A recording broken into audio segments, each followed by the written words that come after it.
Hello, friends. I am Cassandra Harris Towner. And I'm DAIANA Bernard. As licensed mental health counselors, we're unpacking the quiet, complex griefs that don't come with a funeral, because you can't heal what you don't acknowledge. Welcome to the Living Loss Podcast. We're so glad you're joining our conversation as we name these losses and create a meaningful path forward together. Please subscribe and share this episode as it helps us grow this community and reach others who need to know their grief is valid. Let's dive in. So there's lots of different types of losses that we've talked about. Up to this point, we talked about like collective loss and cumulative loss. And one that we've touched on before but haven't really gotten super deep into yet is ambiguous loss. That's the type of grief that lacks closure or a clear understanding. In this context, like in this episode, it is the psychological absence of a typical sibling, a typical being in quotes, because honestly, what is typical? But a typical sibling relationship despite the physical presence of the sibling. You're mourning the brother or sister you expected to have, or the childhood you should have had, without a funeral to mark the loss. So there's a lot of moving parts in these relationships that most people don't acknowledge or even know exist. Mm-hmm. I'm going to define a little bit of the topics. One of them is Marianismo, and it's a traditional cultural gender role with Latin communities that they praise self-sacrifice, emotional strength, devotion to the family. And when you're the eldest daughter, it often manifests as internalized energy or feeling that everyone else's need is more important than yours, especially a siblings or a parents, and they put everything above their own. And in that sort of vein and context, we can also look at the idea of the glass child. This is the sibling of a person with a disability or chronic illness, or even just high need struggle. The name refers to the child as being almost transparent. They're not fragile like glass, but rather parents and caregivers, society often look through them to focus on the child in crisis. Their needs, their achievements, and their grief frequently goes unseen. Yeah. Another aspect of this type of grief, something that occurs often, is called parentification. And it's a functional or emotional role, and it's a role reversal where the child is forced to act as a caregiver for their siblings or a source of emotional support for their parents. This leads to overfunctioning and a loss of the child's own developmental right to be cared for. Which, once again, leads into something else, or can quite possibly bring up this feeling of hyper-independence. Hyper-independence is simply a survival mechanism and trauma response where a person feels like they must handle everything alone. In Glass Children, which we just mentioned, this stems from the belief that being the easy one or the perfect one is the only way to avoid adding more stress to an already overwhelmed family system, and can follow us even into adulthood, where it makes sometimes relationships and personal relationships and interpersonal relationships really, really difficult. Yeah. That is very true. And I'm really happy that we have someone really special today joining us who deeply understands this intersection of culture and quiet loss. Suyapa Ulloa, she's a licensed clinical social worker. She's a first-generation Latina therapist and eldest sibling to a disabled sister and a brother who struggles with mental health and addiction, bringing both lived and professional experience to conversations about grief, loss, and resilience. As a sib, she speaks openly about often unseen grief that comes with caregiving roles, family responsibility, and navigating identity with Latin households. With over 14 years of clinical experience, Suyapa supports individuals impacted by trauma, intergenerational stress, and complex family dynamics. Suyapa, we are so incredibly honored and grateful to have you here with us. In the little pre-interview, you spoke so powerfully about the glass child experience, and specifically not as a way to blame parents, but to finally give a name to the guilt that many siblings or sibs, as DAIANA mentioned, carry with them. So, welcome to the show. Thank you for joining us in this conversation today. Yeah, thank you for having me. I'm so honored to be here with you guys. Yeah, it means a lot to me. When I saw you sharing on social media about this experience, it just really hit me how the people in my family that have siblings with disabilities, they have had this experience.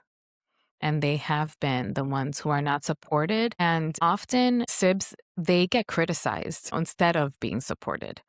So having you here, not only as a clinician, but as someone who has this lived experience, I, hope that they feel supported and seen. Yeah, that's my hope too. That, someone who can identify with my life experience, that it resonates in some aspects of their life, that they can feel seen and understood and heard, and that they're not Mhm. alone, even though it feels very lonely. Absolutely. And I personally wanted to thank you for bringing my awareness to these subjects simply because I didn't realize that there was a name for it. I also have two siblings, and one struggled heavily in school and one struggled heavily with addiction and mental health. And I was the easy one, the good one, and the one that tried not to rock Mm. the boat. So I'm really interested to hear what it was like for you and kind of like what happened and even what it's like now.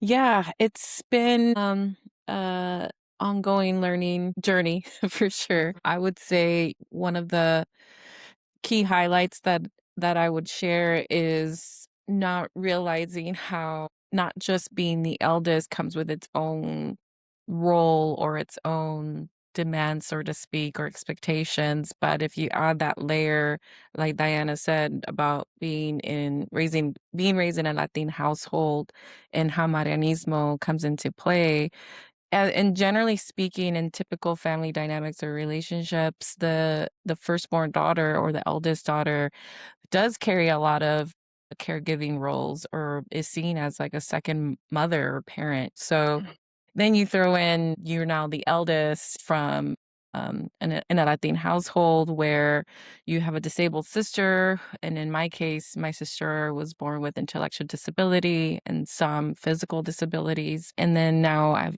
a brother who struggles with their own mental health issues as well as addiction. And then there's me, right? And so you can only imagine how that impacts the eldest sibling in that dynamic or the sibling that is supposed to be typical and the struggles that they personally have to deal with that go overlooked or overseen because their other siblings, and quite frankly, very valid reasons, need that kind of attention or energy or effort to put into, right? That doesn't mean though that the third child, the one that's supposed to have it all together doesn't have their own issues or struggles either. I was curious that what's the age gap between you and your sister? Yeah, that's a good question. We're 10 years apart. Yeah. So I was 9 going 10 when she was born. So I already was at an age that were I guess you could say developed some helping skills, you know what I mean? So I do. yeah, and so when my sister was born, she was born with a cleft lip and palate, so she had to be fed through a G tube. And so in typical relationships, right, you maybe help the baby with bottle feeding, for example, Mhm. right? But with her, I had to learn how to feed her through a G tube Mhm. and clean the wound before and after to Oh, make sure it wow. doesn't get infected. So I was already pre-exposed to medical, I guess you could say, complications that could potentially happen, and then the pressure of like, don't mess it up, Yeah. because there could be some complications. So yeah, there's that added layer to that as well. Right, being 10 years apart really set it up perfectly, didn't it? Right. It's like, geez. Yeah, exactly. Do you remember how you experienced that at the time, being 10 and doing all these things? Because some siblings feel important and some parents use that as a form for the kid to feel involved. But how was that for you from the start? Yeah, I think in my personal experience, and I know that this is not everyone's, but because I was already quite like older, I guess you can say, than my youngest sibling, um, I had always wanted a sibling. And so when she was born, I was really excited. But then the reality hit that this isn't like a typical sister that I have. And so I had to adjust kind of quickly without realizing that I'm missing the processing of it all as a kid of what Mhm. this means and how this makes me feel and what am I making of it. And so it was almost like all that stuff kind of took a back burner. And what was more the most present or primary was helping. Hmm. And so in a way, it's like that survival skill, right? Of like, I don't there's no time to really talk about how is this affecting you or impacting you in in your feelings. I mean, as it is in a typical Latin household, like you don't really talk much about your feelings, right? So yeah, it was just like the show must go on. Yeah. Yeah. Yeah. Yes. When a child comes into a family, it changes the whole dynamic of the family. So it was a fresh start for everyone, and you just kept it going. That wasn't even a thought. And I could Right. imagine that it probably took decades for you to even go back and start to reflect on your life.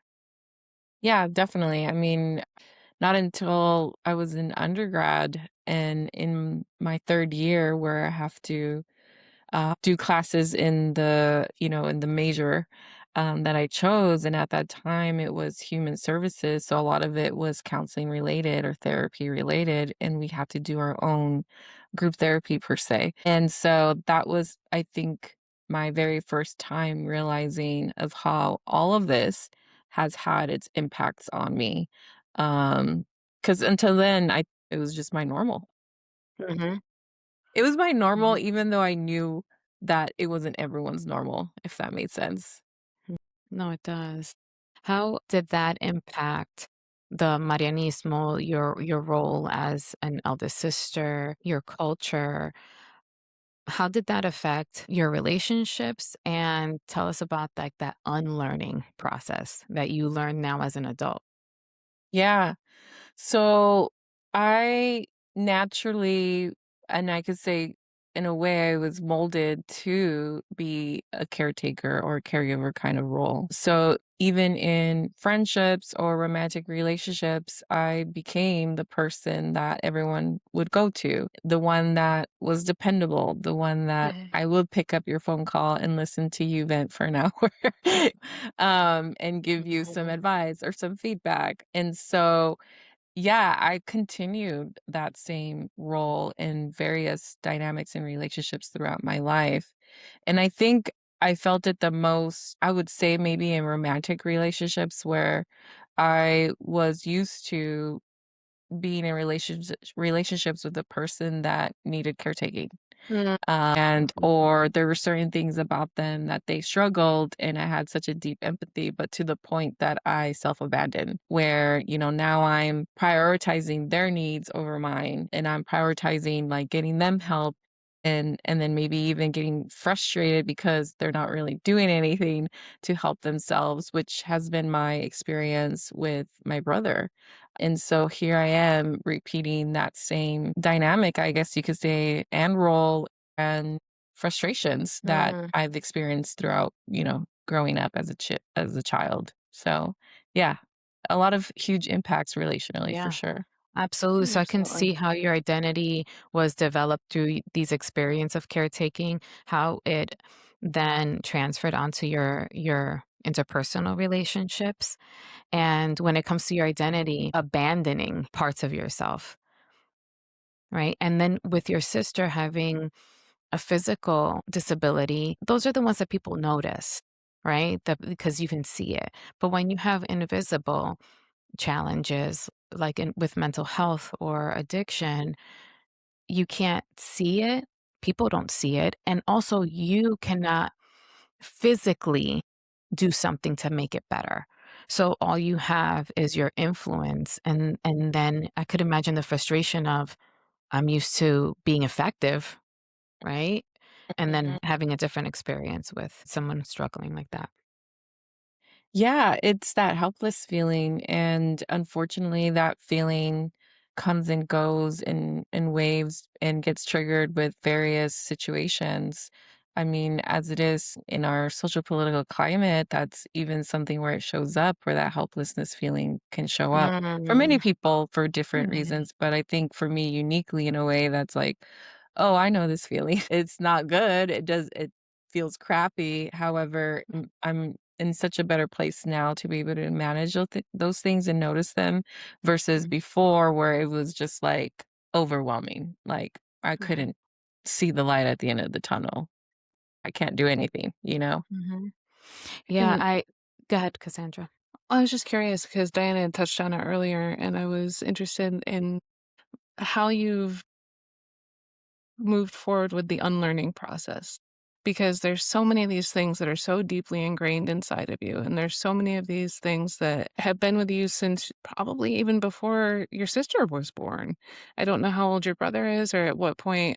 I believe you mentioned in the pre-interview that he was adopted. I don't know at what point he joined the family, but I'm going to assume that a lot of these roles were in place even before your sister was born. This parentification and not necessarily the glass child aspect, but this is a lifelong learned lesson that you need to put everyone else ahead of you. So once you realize this, how did we move forward into the unlearning process of it?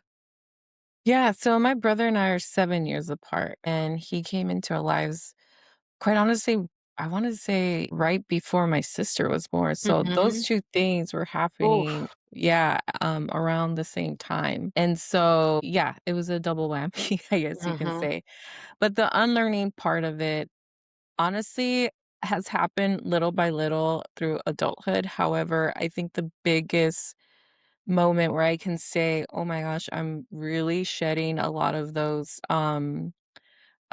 layers," so to speak, is I wanna say maybe 3 years ago, semi-recent, and that was um, influence inspired, I guess you can say, by my divorce. That really, I think, made me look in the mirror really hard and notice like, oh my God, it's like I'm doing this again and it's not good for me. It's like health Mhm. wise, it will affect you emotionally, mental well being gets affected. So in, like, exploring those parts of me that I Mhm. still had to pay attention to and unlearn.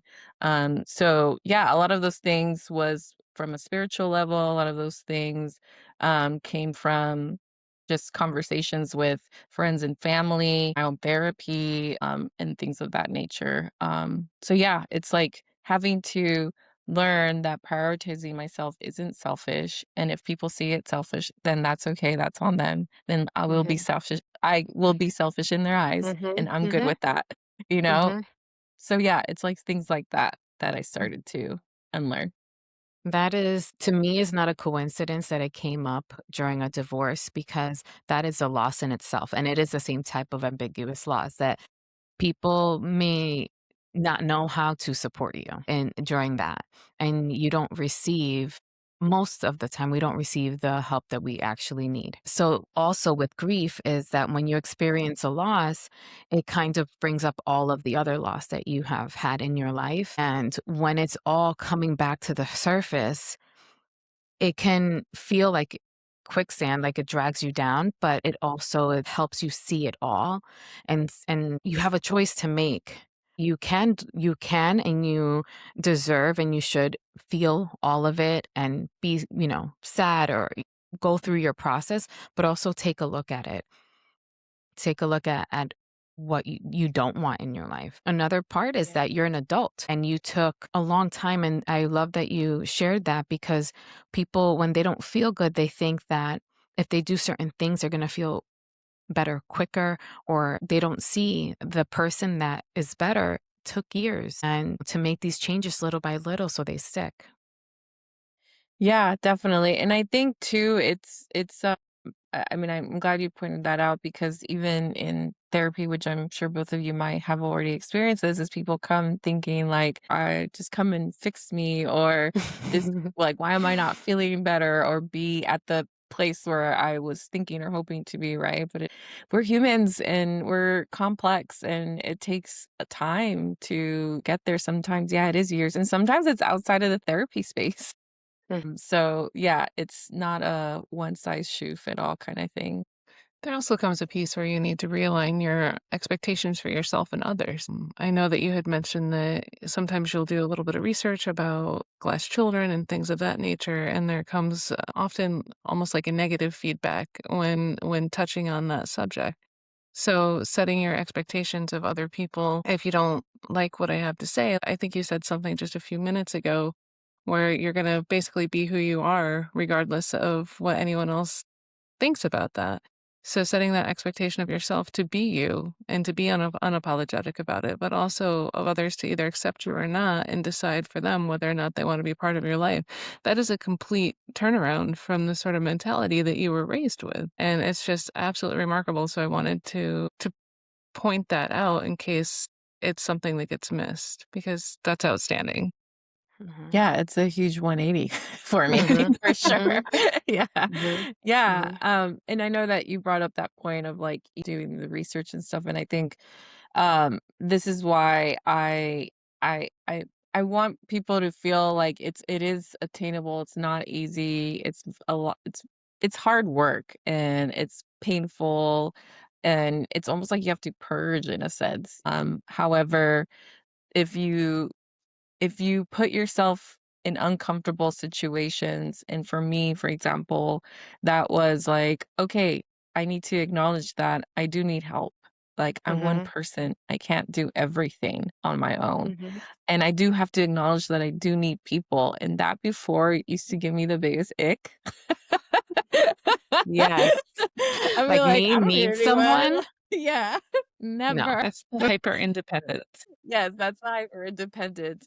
And I think acknowledging like, oh no, I do need people. We humans are created to need each and how much better now my life has been since I've acknowledged that and put that into work and gotten uncomfortable with acknowledging it and also practicing asking for help, asking for Mhm. support. And yeah, and like really claiming that I love my people, you know, Yeah. and I need them, and they're one of the biggest reasons that helped me get to the place where I'm at. Mhm.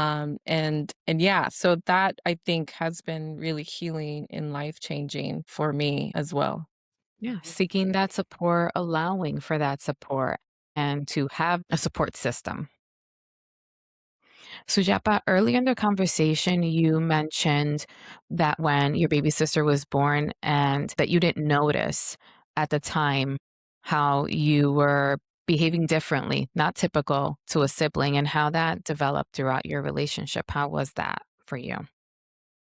Yeah, I think that's part of the grief that I've experienced is realizing and recognizing that I did not have, or I do not have present Mhm. typical sibling relationships with my sister or my brother. I don't get to have a sister where we can talk about, dating or Mhm. sharing clothes or talk about like raunchy, stupid reality TV shows or a brother to call to help me, like, I don't know, uh, do things around the house or Mhm. something, you know? Mhm. So Yeah. those typical sibling relationships, yeah, I had to grieve that, I'm not going to experience that. So that was a loss for me. Mhm. This type of loss, grief, that is not something you just get over, that there are going to be moments where your heart feels tender and wishes your sister could be with you at a concert or something. Like, that is not just that you surpassed it, that you're going to be reminded when you maybe see someone else, see other people. I don't know how it comes up for you, but how do you experience that grief that is ongoing? Yeah, I think now it's different for me in the sense that like we mentioned, that radical acceptance and acknowledgement of it. And I think Mhm. once I'm able to name it, it helps like Mhm. be able to process it and move forward with it, right? And then I also see like the there, with everything, there might be pros and cons. And in my Mhm. situation, I hear other people talk about their typical sibling relationships and how they're fighting with them and they're not talking to them, and, all that. I'm like, well, I don't have to deal with that. you know, like I don't have drama like that. Mhm. But Mhm. my drama looks different. Mhm. So Yeah. yeah, so those are maybe some of the pros. I Mhm. know that you mentioned in the pre-interview too that it was really, really important to you, like when you finally invited people to your home, how they interacted with your siblings. It gave Oh, you a very yes. different sort of experience that way as well, because you held your siblings to such a high regard and they were so close to you and you were so protective of them that if people couldn't jive with that, then they don't really need a place in your life. Yeah, and I think that's the part where I identified more as being outspoken and being assertive and putting my foot down was when it came to them, when my siblings. It was Mm. hard for me to do that for myself for a really long time, but if it was with them, like if anyone crossed them or if yeah, like potential friends or partners didn't accept them, that's where I drew the line and I was like, yeah, this is not okay. Like I'm not going to put up with this. Yeah, it's not gonna work. Yeah, exactly. Yes, very still till this day, very protective of them. As you right? Yeah. And before we move on to our next segment, I would love to hear your experience. A lot of times when I work with the BIPOC community, I hear guilt every session. But I feel so guilty, especially when you start moving forward and feeling better. Guilt pushes back. Mhm. And I Mhm. can imagine the guilt that you may have felt during your lived experience and also during your process of unlearning all of that. Oh, yeah, guilt is a very common feeling and experience that many of us, especially like you mentioned, BIPOC, first gen adults go through. And I mean, for everyone that might come from different reasons, right? But for me in particular, not just in a cultural aspect where within my immediate family, I'm the firstborn US kid. You think of like all the sacrifices that your parents did to immigrate here and build a life for you to essentially have a better one than they have opportunities that they didn't have and things of that nature. And then, yeah, and then you add with my unique experience being the eldest with two siblings that are in higher need, per se, that emphasizes the guilt even more of like, well, my sister needs it more than I do. Or my brother needs it more than I do. Like, why am I complaining about this? And you feel guilt for that. Yeah, or I think the biggest, most drastic, I guess you could say, example where I experienced that was when I was about 20 years old, I wanna say. I survived, a shooting, so I survived gun violence, and, in that process, even being at the hospital, I was like, "Oh, no, like, I can't call my parents because they already have a lot on their plate, and I feel guilty for adding more on their plate. If they were to know, I need to, like, manage and take care of this on my own." And it's Mm, like, that's a very obvious reason why you would need and want your parents there, right? But mhm, for me in that moment, I was so, I guess, consumed with making sure to take care of myself and not put more on my parents' plate that even something drastic like that, I was like, no, like I can't do that to them. mm, So yeah, it's huge. And I think the unlearning process was recognizing that well, I think 2 things. 1, I am gonna feel guilty. That's just how the cookie mhm, crumbles, you know? mhm, Is it justifiable? Is there a, you know, reason for me to feel guilty? Probably not, right? mhm, But naturally, I think that's just what's gonna happen, and then 2, I have to just sit through it. I have to sit with that discomfort of that guilt, and it's almost like any emotion, like sadness, you kinda have to allow it to pass. mhm, And so that's kind of how I essentially expose myself, so to speak, to sit with the discomfort of guilt and allowing it to pass.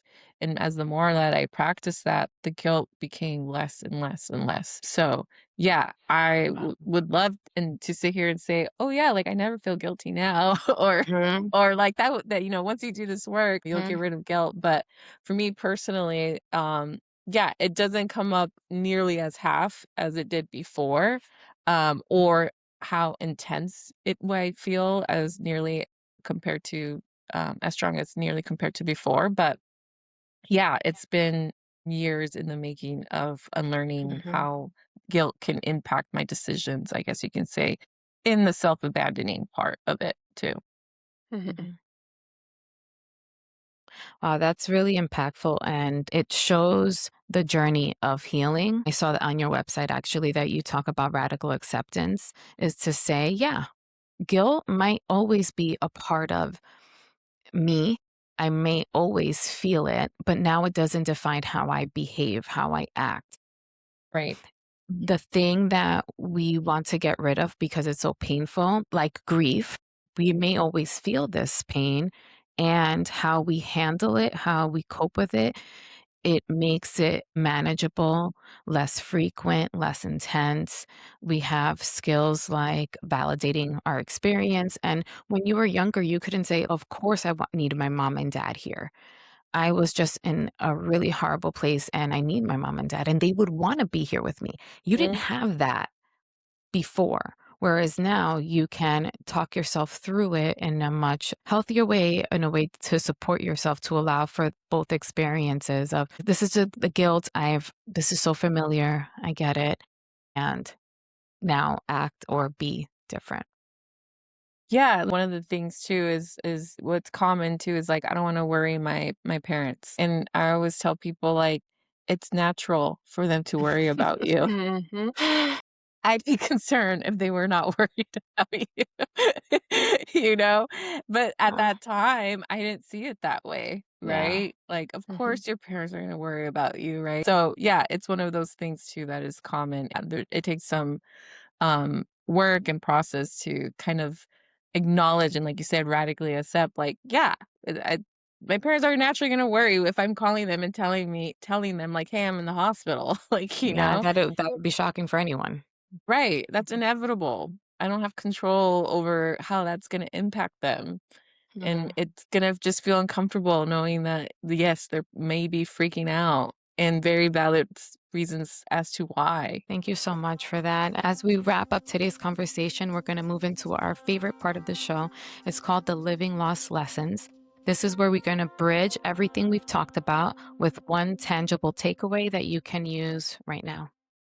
And just keep in mind that these lessons aren't about fixing the pain, but about finding a way to carry it. Sometimes it's a tool to practice, and other times it's reflecting on the meaning you built from a loss you never asked for. It's the strength that you've gained, even in the midst of the hard stuff. So, Suyapa, are there any thoughts, lessons, ideals that you'd like to leave us with today? Yeah, I would say 2 things. One is I wanna emphasize that this isn't to put blame on anyone. This isn't to put blame on parents or caregivers or the siblings that are struggling or have a disability that they didn't ask for. And instead, this is more to shed a little bit of light of how that other child experiences their how they experience their world and how systemically that's if we're going to put the blame or point the finger at something, I would say at the systems that continue to fail us in many various ways. And I would say the other thing of a takeaway for me personally in my own personal journey is I'm so grateful and I would not change it for the world to, have my brother or my sister in my life as they are. I have learned so much through them. I've learned such a deep empathy for people Mm, and how not to really assume things about people, how not to judge people by the way they look. We don't know their story, we don't know what happened. And yeah, and just a deep understanding of what people's pains might feel like or what their life experiences might go through. So for that, I'm super grateful for them in my life. I Thank love you. that. Thank you so much for being a part of our circle today. Remember, by sharing this episode, you're helping us reach someone who's carrying their losses in silence. Let's keep growing this community together. Subscribe, follow, share, and know that your story matters. Thank you so much, Suyapa, for joining us today. Listeners can follow her on TikTok and Instagram at Suyapa Su Therapist. or learn more at suyapasutherapist.com. She provides telehealth therapy to clients in California, Nevada, and Florida. And just as a reminder for everybody, this podcast is for educational and entertainment purposes. While we are therapists, we are not your therapists, and this does not replace professional mental health care. If you feel like you'd like to speak to someone, please reach out to a professional near you. Thank you Thank again. you so much for having me, ladies. It was our pleasure. It was fantastic. See you guys next time. We'll be here.